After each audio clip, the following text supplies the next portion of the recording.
नमस्कार साथियों, स्वागत है आपका हमारे और आपके YouTube channel learn with Nand Kishore सागर में। साथियों, आज की वीडियो में हम बात करने वाले हैं सेक्शन 80 TTA और सेक्शन 80 TTB के बारे में और जानेंगे कि इन दोनों सेक्शंस के अंतर्गत हम इनकम टैक्स में किस प्रकार की छूट ले सकते हैं, कितनी छूट ले सकते हैं, दोनों में क्या अंतर है, दोनों में क्या समानताएं हैं। आज के वीडियो में हम इसी के बारे में जानेंगे। तो इसी के साथ में शुरू करते हैं आज की वीडियो और सबसे पहले हम जान लेते हैं सेक्शन 80 TTA के बारे में। Section 80 TTA income tax act का सेक्शन 80 TTA ये 60 वर्ष या इससे कम उम्र के लोगों को सेविंग अकाउंट में जमा पैसे पर मिलने वाले ब्याज पर टैक्स छूट लेने का अधिकार देता है। इसकी मदद से आप 10,000 रुपए तक ब्याज पर टैक्स की छूट ले सकते हैं। ये टैक्स छूट आपको सरकारी या प्राइवेट बैंक के सेविंग्स अकाउंट से मिले ब्याज पर, पोस्ट ऑफिस के सेविंग्स अकाउंट से मिले ब्याज पर और कोऑपरेटिव सोसाइटी के सेविंग्स अकाउंट के ब्याज पर मिलती है। यानी कि आपका सेविंग अकाउंट इनमें से किसी भी जगह पर ओपन कर रखा है आपने और उसमें जो भी अमाउंट आपने जमा किया हुआ है तो उस अमाउंट पर जो ब्याज मिलेगा उस ब्याज पर हम इस सेक्शन के अंतर्गत छूट ले सकते हैं।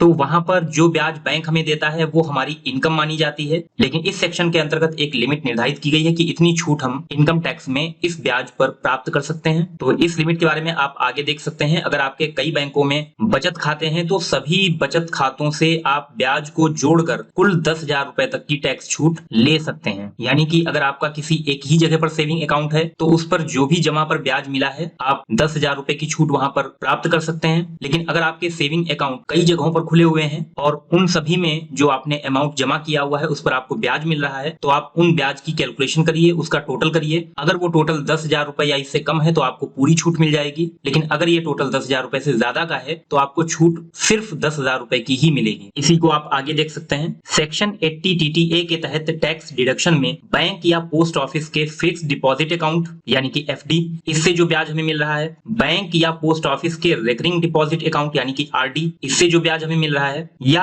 अन्य ऐसा कोई अकाउंट जिसमें किसी निश्चित अवधि के लिए पैसा जमा होता हो, यानी कि आपने पैसा अगर निश्चित अवधि के लिए जमा किया है तो उस पर जो ब्याज मिल रहा है वो इस सेक्शन में शामिल नहीं किया गया है। तो यहाँ पर ये ध्यान देने वाली बात है कि इस सेक्शन में सिर्फ उस इंटरेस्ट को ही काउंट किया गया है जो सेविंग अकाउंट पर हमें मिलता है, वो हमने किसी भी जगह पर ओपन कर रखा हो। सेविंग अकाउंट के अलावा किसी भी प्रकार का अकाउंट है तो उसके ब्याज की छूट हम यहाँ पर नहीं ले सकते। अब इसके आगे हम देख लेते हैं सेक्शन 80 TTA के तहत टैक्स छूट की सीमा क्या है। तो अगर आपका ब्याज 10,000 रुपए से कम है तो पूरे के पूरे ब्याज को आप डिडक्ट कर सकते हैं, यानी कि पूरी छूट आप ले सकते हैं। लेकिन अगर आपका ब्याज 10,000 रुपए से ज्यादा है तो फिर सिर्फ 10,000 रुपए पर डिडक्शन लेने का ही आपको अधिकार होगा। बाकी ब्याज की जो रकम होगी वो टैक्स की गणना में शामिल की जाएगी। उदाहरण के लिए किसी साल आपके सभी सेविंग अकाउंट पर मान लेते हैं कि कुल 26,000 रुपए का ब्याज बना तो आपको सेक्शन 80 TTA के तहत सिर्फ 10,000 रुपए पर डिडक्शन का फायदा मिल सकेगा। बाकी के जो 16,000 रुपए हैं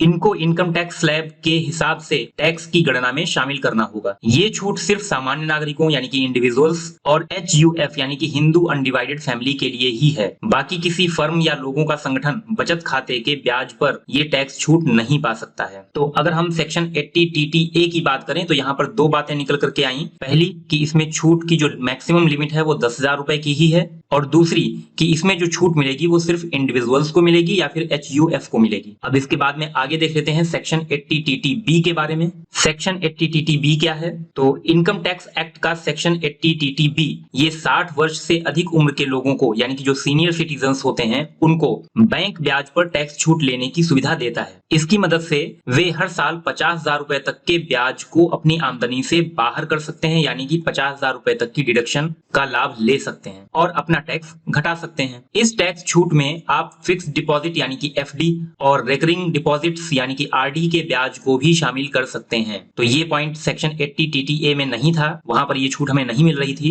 लेकिन सेक्शन 80 TTB में जो पैसा हमने फिक्स किया हुआ है तो इस प्रकार के फिक्स किए गए अमाउंट पर जो भी ब्याज हमें मिल रहा है उस पर भी हम टैक्स में छूट ले सकते हैं इस सेक्शन के अंतर्गत। अब इस सेक्शन की शुरुआत कब से हुई है तो वो आप देख सकते हैं 2018 में सरकार ने बुजुर्गों को ज्यादा राहत देने के लिए इनकम टैक्स एक्ट में एक और सेक्शन जोड़ दिया, सेक्शन 80 TTB। इससे पहले सिर्फ सेक्शन 80 TTA ही था और 2018 में ये सेक्शन आ गया 80 TTB। अब इसके हिसाब से अगर ब्याज की रकम 50,000 रुपए या उससे ज्यादा है तो सिर्फ 50,000 रुपए पर ही टैक्स की छूट मिलेगी। तो यहाँ पर लिमिट भी बढ़ी हुई है। 80TTA में हमें 10,000 रुपए की छूट मिल रही है, जबकि यहाँ पर हमें 50,000 रुपए की छूट मिल रही है। उदाहरण के तौर पर अगर किसी वित्तीय वर्ष में 60,000 रुपए की आमदनी ब्याज के रूप में आपको हुई है तो इसमें 50,000 रुपए पर तो आपको छूट मिल जाएगी और बाकी के जो 10,000 रुपए होंगे वो टैक्स स्लैब में शामिल करके और उन पर टैक्स की गणना करनी होगी। इसके बाद आगे देख सकते हैं सीनियर सिटीजन्स जिनकी उम्र 60 साल पूरी हो चुकी है, इनको सिर्फ 80TTB के तहत टैक्स कटौती का लाभ लेने का ही अधिकार है। यानी कि ये सेक्शन 80TTA के तहत टैक्स कटौती का लाभ नहीं ले सकते हैं, इनको सिर्फ सेक्शन 80TTB की ही छूट मिलेगी। सेक्शन 80TTA सिर्फ 60 वर्ष से कम उम्र वाले ही इस्तेमाल कर सकते हैं। तो ये कुछ जानकारी थी सेक्शन 80TTA और 80TTB के बारे में। अब इसके बाद में इन दोनों में क्या डिफरेंसेस हैं वो हम देख लेते हैं। तो यहाँ पर हम एक एक करके जानेंगे कि दोनों में क्या डिफरेंस है सेक्शन 80TTA और सेक्शन 80TTB में। तो सेक्शन 80TTA यहाँ पर हम देख चुके हैं कि इसके अंतर्गत 60 वर्ष से कम उम्र के लोग सेविंग अकाउंट के ब्याज पर टैक्स बेनिफिट ले सकते हैं, जबकि अगर हम सेक्शन 80TTB की बात करें तो इसके अंतर्गत 60 वर्ष से अधिक उम्र के लोग सेविंग अकाउंट के ब्याज पर टैक्स बेनिफिट ले सकते हैं। तो पहला तो डिफरेंस हो गया उम्र का। इसके बाद में नेक्स्ट सेक्शन 80TTA ये सभी सेविंग अकाउंट के कुल 10,000 रुपए तक ब्याज पर डिडक्शन का अधिकार देता है। इसमें हम छूट सिर्फ 10,000 रुपए तक की ही ले सकते हैं, जबकि सेक्शन 80TTB की हम बात करें तो ये सभी सेविंग अकाउंट और सभी डिपॉजिट अकाउंट के कुल 50,000 रुपए तक के ब्याज पर डिडक्शन का लाभ लेने का अधिकार देता है। तो यहाँ पर हम सेविंग अकाउंट और डिपॉजिट अकाउंट दोनों में ब्याज पर छूट के लिए क्लेम कर सकते हैं। नेक्स्ट सेक्शन 80TTA में फिक्स डिपॉजिट यानी कि FD